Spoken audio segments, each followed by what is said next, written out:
Laurel? Hi, Representative Thissen. I'm Laurel March. I live in Washington County. And my question has to do with your campaign. Now, while running your campaign, would you review specifically for us what you will do to highlight your strengths during the time you're resisting concentrating on your opponent's weaknesses? In other words, we the people of Minnesota are tired of mudslinging. Right. Well, and I am too. And I do think it has infected our political culture in a really bad way. And this is another reason why this document is so important, because it does allow us common ground to talk about things that what I think gets to mudslinging is when you get into kind of this polarization and that kind of dynamic going on. And what this vision does is actually allow us to talk about issues in a constructive way where we can root them in values that really every Minnesotan shares. And so that's the first thing I would say. The second thing is I do think that the winning campaign this time around is going to be about calling on the best in Minnesotans and counteracting what typically happens, which is running a campaign about fear. And that's really what we've been focusing on and talking about, that this is a place of abundance and that this is a place where people truly do believe that we should be better and can be better in how we treat people than in other places. And I think we have to call on that in people. I think the strengths, when we talk about Independence Party and those kind of things, which is another piece of this,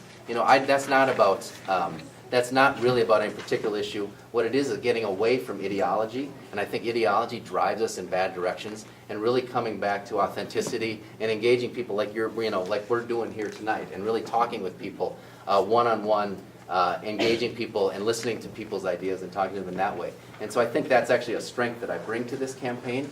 That's the way I've always run my campaigns. That's the way we're running this campaign right now. And I firmly believe that that's the way that we're going to overcome really what has become a culture of and a politics of fear, and really focus in instead on what's hopeful in our state. Because without that sense of hope, we really don't have anything.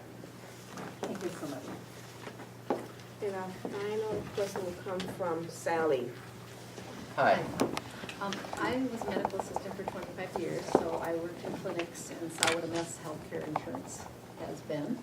And I'm wondering if you're an advocate of single payer, or, and if you are, how you would get that started in the state, or if you're not, what your views are in healthcare reform. Yeah, well, I think that we absolutely, and I've been fighting for this in the legislature, that we have to get every single person access to be able to see a doctor or a nurse and keep themselves healthy and keep our communities healthy. And that's what my work on getting children's coverage to kids are. That's what my work on bringing down the cost of healthcare has been all about. I think the biggest problem with insurance right now is that it gets in the way of the doctor-patient relationship. And the way that we get to single payer and the way that we get to the kind of healthcare system that's about care and not about dollars is starting with that fact and moving that and paying for healthcare in a way that moves that decision-making back to the doctor and patient so they can make the best decisions for themselves. And when you think about the fact that 70% of our healthcare dollar is on chronic conditions, that management of care, that doctor-patient relationship is fundamental. There's three things that I'm going to work on to make sure to move us in the direction of getting a single-payer health system accomplished.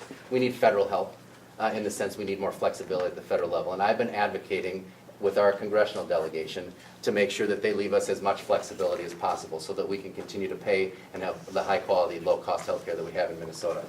We need to pay a lot of attention to the fact that as we move to that kind of system, a lot of people who work with the insurance industry or work in human resources departments are going to lose their jobs. And we have to think about that economic disruption.